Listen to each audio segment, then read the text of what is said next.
4 तारीख को वहाँ सैनिक फार्म में वहाँ आज़ाद साहब का प्रोग्राम है और उसी प्रोग्राम में उसी पब्लिक रैली में, क्योंकि जन सैलाब सा है लोगों के अंदर, चाहे वो कहीं से भी आप बिना बुलाए भी लोग आएंगे वहाँ पे। और मैं भी अपील करता हूँ वहाँ आए और गुलाम नबी आज़ाद साहब वहाँ पार्टी अनाउंस करेंगे, नेशनल पार्टी हो, ऑल इंडिया लेवल पे ना माने, क्योंकि आदत है बीजेपी वालों की, अगर कहो ना कि ये पेड़ है तो ये पेड़ है, तो ये पेड़ को देखकर भी कहेंगे ये पेड़ नहीं है, ये इनकी आदत है। लेकिन मैं यहाँ ये माइक में बोलने से जम्मू जम्मू नहीं हो सकता है।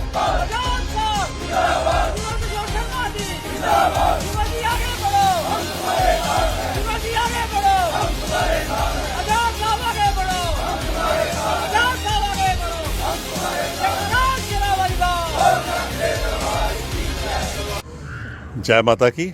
एक तो सबसे बढ़िया बात है कि आज आप वैष्णो देवी माता के सामने, ऊपर पहाड़ी है उसके नीचे बैठे हैं माता के चरणों में। और हम सब की, जैसे अभी आप देख रहे हैं, एक ख्वाहिश थी 1.5-2 साल से, हम चाहते थे कि गुलाम नबी आज़ाद साहब को हमारी पिछली पार्टी थी कांग्रेस, क्योंकि अब तो हमने छोड़ दी है, कांग्रेस पार्टी गुलाम नबी आज़ाद साहब को रियासत जम्मू कश्मीर के अंदर भेजे, चीफ मिनिस्टर के रूप में, कैंपेन के रूप में, ऑर्गेनाइज के रूप में, फ्री हैंड देकर यहाँ पर रियासत जम्मू कश्मीर के अंदर पहुँचे। लेकिन आप सबको, मीडिया वालों को मालूम है, आज़ाद साहब ने रेजिग्नेशन दिया। 5 पेपर का जो रेजिग्नेशन है वो सब आपने देखा है। उसमें मैं कई दफ़ा आपका मीडिया में हमने भी कुछ चीज़ें हमने भी इसमें इंडोज की, और साथ में हमने अपनी परेशानी भी बताई कि हम इन 7 सालों के अंदर जो हमें प्रेसिडेंट मिला था यहाँ पर 7 साल के अंदर, हम बारंबार पार्टी को कहते रहे कि ये सेक्स स्कैम में इन्वॉल्व था, और इसका जो हर लिहाज से अगर मैं उसकी डिटेल में जाऊं तो ये यहाँ फेल था, क्योंकि पार्टी के लोग चले गए थे। हम उस वजह से कहते थे पार्टी ने हमारी भी नहीं सुनी। उसके बाद गुलाम नबी आज़ाद साहब यूनियन लीडर थे, नेशनल जनरल सेक्रेटरी काफ़ी दफ़ा रहे, सेंटर में मिनिस्टर रहे, बहुत से प्राइम मिनिस्टरों के साथ काम किया, चाहे इंदिरा जी के साथ काम किया, राजीव जी के साथ किया, नरसिम्हा राव जी के साथ काम किया, डॉक्टर मनमोहन सिंह जी के साथ काम किया। ये पार्टी का एक पिलर थे पूरे देश के अंदर। मैं यहाँ तक समझता हूँ कि वो हिंदुस्तान के प्राइम मिनिस्टर की कैपेसिटी रखते थे। लेकिन जिस तरीके से पार्टी ने उनके साथ जायतियाँ की, लेकिन फिर भी मैं कहता हूँ, दाद देता हूँ अपने लीडर को कि उनके अंदर पेशेंस बहुत थी। पेशेंस का मतलब ये आ जाता है, बाकी बातें छोड़िए, जिस इंसान ने उनका पुतला जलाया हो, आज से 1.5 साल पहले पुतला जलाया था, और जब पार्टी का प्रेसिडेंट और पार्टी का प्रेसिडेंट जहाँ आए, राहुल जी आए, तो उसी स्टेज पे पुतला जलाने वाला भी वहीं बैठा हुआ था राहुल जी के सामने, और मैं देख रहा था कि आज़ाद साहब भी वहीं थे। लेकिन उन्होंने पार्टी की वफादारी, उस फैमिली की वफादारी, उसके हिसाब से उन्होंने कभी कुछ नहीं कहा कि ये यहाँ बैठा है तो मैं बैठूँ या ना बैठूँ। ये इस किस्म की जायतियाँ करती थी पार्टी। लेकिन आज हमें खुशी है कि उन्होंने पार्टी छोड़ दी, हम सब ने पार्टी छोड़ दी। आपने देखा कि दोनों ब्लॉक के लोग थे, हालांकि हमने तो पहले का रेजिग्नेशन उसी दिन दे दिया था जिस दिन गुलाम नबी आज़ाद साहब ने दिया, मैंने भी दे दिया था।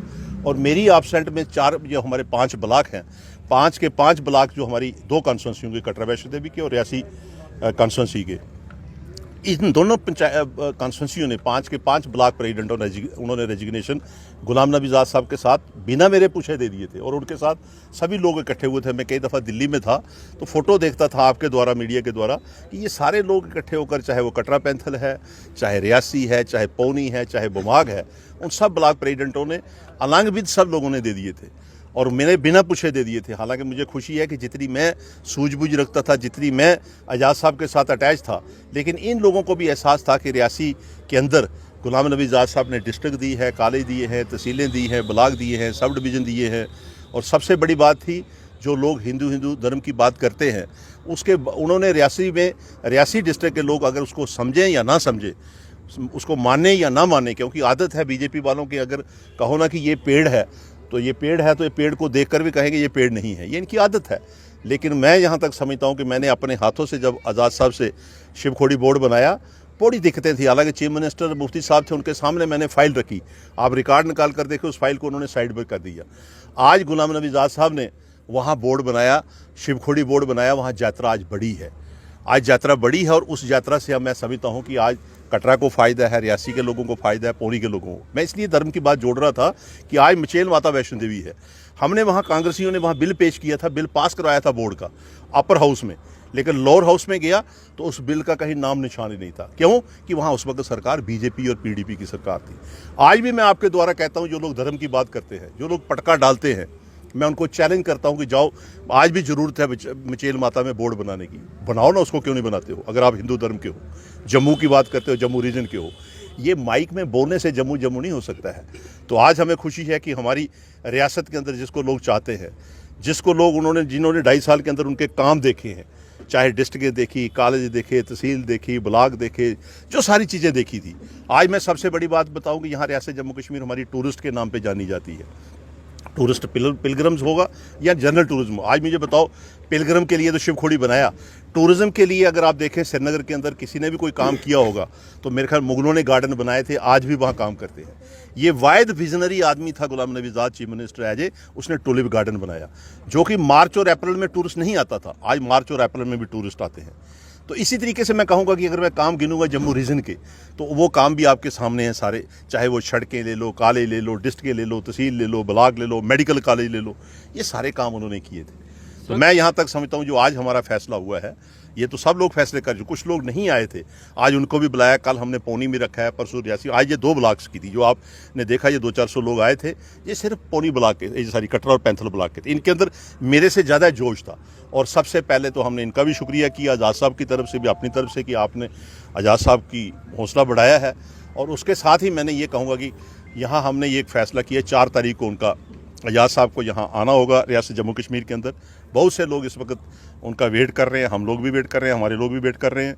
4 तारीख को वहाँ सैनिक फार्म में वहाँ आज़ाद साहब का प्रोग्राम है, और उसी प्रोग्राम में, उसी पब्लिक रैली में, क्योंकि जन सैलाब सा है लोगों के अंदर, चाहे वो कहीं से भी आप बिना बुलाए भी लोग आएंगे वहाँ पे, और मैं भी अपील करता हूँ वहाँ आएँ। और गुलाम नबी आज़ाद साहब वहाँ पार्टी अनाउंस करेंगे, नेशनल पार्टी होगी, ऑल इंडिया लेवल पे पार्टी होगी। क्योंकि वहाँ जो G23 के लोग थे, 23 G23 क्या है कि 23 लोग थे जो लीडर सीनियर कांग्रेस के अंदर, जिन्होंने अपनी सजेशनें दी थी। आज वहाँ G23 के अंदर 23 नहीं है, उनमें से 2-4 चले गए होंगे, लेकिन 10-20 और आगे हैं। अब वो नेशनल पार्टी बनाएंगे, लेकिन ज़्यादातर फोकस हमने उनको कहा कि आप रियासत जम्मू कश्मीर की तरफ फ़िलहाल दीजिए।